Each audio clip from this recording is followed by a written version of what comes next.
Welcome to Trading Lounge and the European indices for the 28th of January. So with the DAX here on the weekly chart and this particular pattern here that we're looking at, the normal thing that I would see here would be when we arrive at a level like this and we have a reaction, then we normally get the first high above the level, and then we start looking for, well, an ABC pattern to come into play here. So that would be the normal process if it reacts at this point. So the arrival, the reaction, the first high above the level, and then this move here. And if it's going to be bullish, then it will find support back on the level here and then move up, and that's where we sort of get it. Otherwise, this level here becomes rejected and we make a new low below here, and it rejects that level and then moves further down. So that's kind of what we're looking at in this particular space here. Now, it hasn't been the easiest count for the FTSE and the Nasdaq, for the DAX moving up into this space here. If we do have let's just imagine today that we do have a top in place because the Nasdaq is being sold off. If we do have that in play here, then we'll be pulling back for wave 2, but we don't need to go there just yet. We just need to work out what we've got here, because the move down through here doesn't look impulsive. It looks bullish corrective. So to turn bearish, we would need the 13,000 as the resistance at that point. There is a reasonable case for the move up here in terms of 1 and 2 here, and then 1 and 2 and 3 and 4 and 5 for the third wave, the fourth wave here, then 1 and 2 and 3 and 4 and 5 coming into play here for the top being in play. But like I said, it hasn't really produced a nice impulse wave coming down here. The low and the high here and the 61.8% is here, so perhaps all of this here, 1, 2, 3, 4, 5 is just wave 1 and coming back for wave 2 here and then moving up higher. I don't know. But if the 13,500 becomes the retested resistance here, then we've got a problem, because the market will be pulled back down to the 13,000 at that point. So we could, as we mentioned yesterday, the 13,500 is the line in the sand that we need to focus on. So if I just drill in here to the 4-hour chart here for a moment. So we can consider a top here, but this, I mean,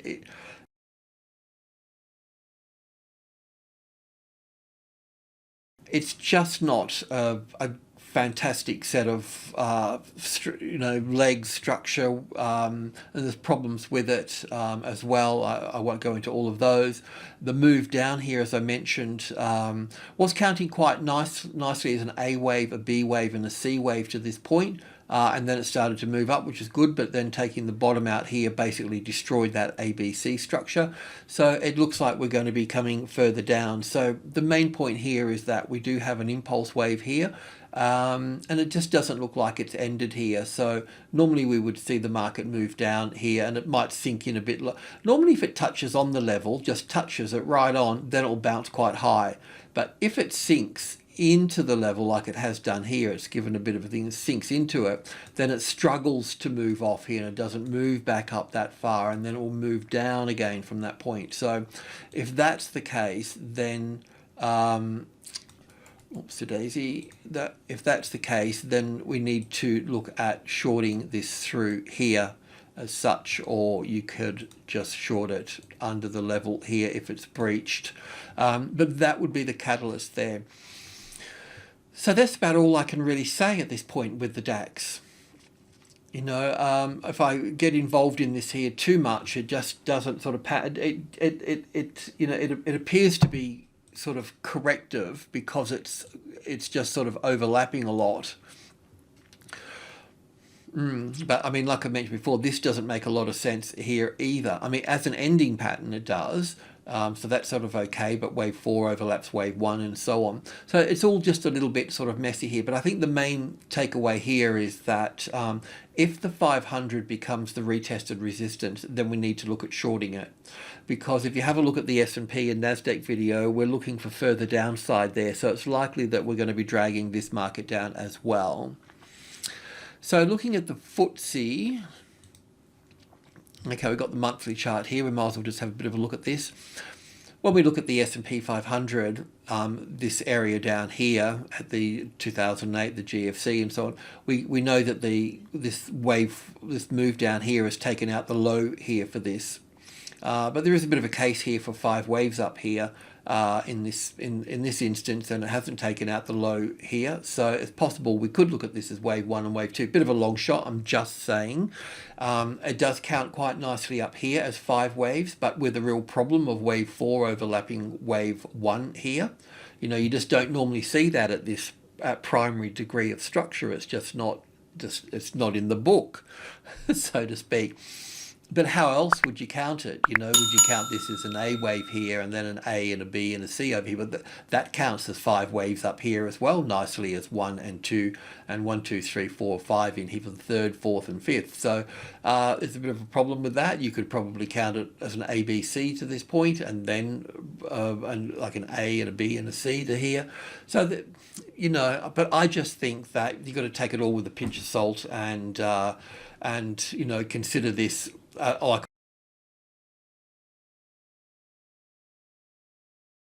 on the S&P here as the ABC for wave 4 here, and then 1, 2, 3, 4 and 5 here, creating 5 and 5 of a really serious top here. So we've talked about this before, having this top in play here.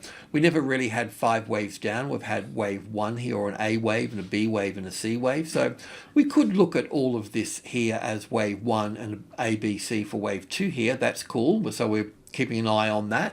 But this could be down for 1 here, back for 2, then down for 1 and back for 2 here, pulling back to the 61.8% retracement level, so to speak, and then just, you know, continue down through here. Or we could look at this as up for 1, back for 2, up for 1 and back for 2. If that's the case, we would look at all of that as wave 1 to the upside and coming back for wave 2, and then moving up into wave 3 and 4 and 5 up here. So maybe the vaccine will save the UK, you know. I mean, they're in a bit of a tough spot with all of this. So there's different ways to look at this, but it's just a matter of working through them. So on the positive side, we can look at this as wave 1 and 2 here. And on the negative side, we can look at this as an A and a B and a C wave up here, and then making new lows here. But either way, we have to work through it. So if we do have 5 waves up here and being sold off here now, then we need to understand, you know, this move here. Will it pull back to the 61.8% and move up, or will it have 5 waves down to the 61.8% and then have a retracement and then come back down again as well? So we just need to track it all. So on that's the monthly chart. So let's go to a daily chart. So it was pretty hard to, I have to say, it was pretty hard to count this up as wave 1 here and wave 2 here. I mean, it was just a big wave 2. It suits much, but on the F250, the smaller stocks, yeah, sure, it counts better as wave 1 and wave 2. But on this one, it counts better as an A wave, a B wave, and a C wave up here. And it also doesn't finish very well up here. So I don't know the best way to count this here. We can have a look at a couple of options. It looks like it's in 3 waves here. So that maybe be the A wave here, the B wave here, and the C wave here. And this wave 4 here comes over to this space over here. And then we have this wave 5 coming up into this space over here. So that's a possibility. But if the Nasdaq and that's got a top in it, if that's the case, then we'd need to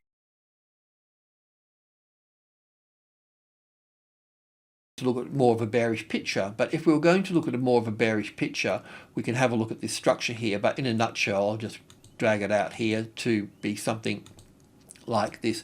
If we get a 5 wave move down here, then we're going to get a 3 wave counter trend. And because we got 5 here, then it's highly likely that we'll be looking for a correction here and then coming further down at that point. But like I said, that wave 4 could just be here as a C wave, an A wave, a B wave, and a C wave for an expanded flat. So let's go in and take a closer look at this on the 4-hour charts here. So if we consider this a wave 5 up here, I mean, I need to look at it in both. I'm looking at it in both ways. I'm just figuring out. I can see from the top here we've got 1 and 2 here, and 3, 4, 5. So we can call that wave A or wave 1, ABC for wave B or 2 here, and then 1, 2, 3, 4, 5 for 1 and 2 here. And we're in the 3rd wave here. So we'll need we'll need the fourth wave here and then the fifth wave coming down into here to get this. So that will give us wave 3 or wave C here. From this point here, if it was correct, if it was an A and a B and a C, then it can go from this low here and just go straight up from that point. So we'll keep an eye on that. Otherwise, we'll see this move up here in 3 waves for wave 4, hitting the medium level here, 6,500, which is playing out nicely. And then 5 waves down at this point. And then even if we get that 5 waves, then we got to consider, will that also be this wave 4 here? Beg your pardon.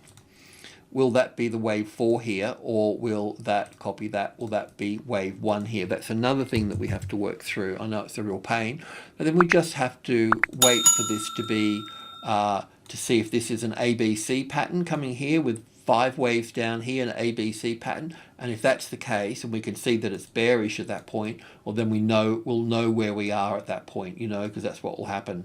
Otherwise, if we get support back up on this level here, then we can look to go long and consider long. But we should be able to figure this out by then too, because of the NASDAQ leading the situation.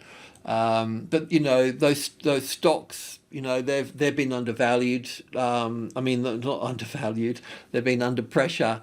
You know, you can see it from the bonds moving up. So you know they're overvalued, and they'll be swapping. Money will be swapping. So there's been pressure on them from other, you know, from bigger markets. So it's possible that there can be a top in play. You know, so it's what we've got to work. We've just got to work through it. That's about the best I can say at this stage. Alrighty. Thanks for tuning in. Cheers.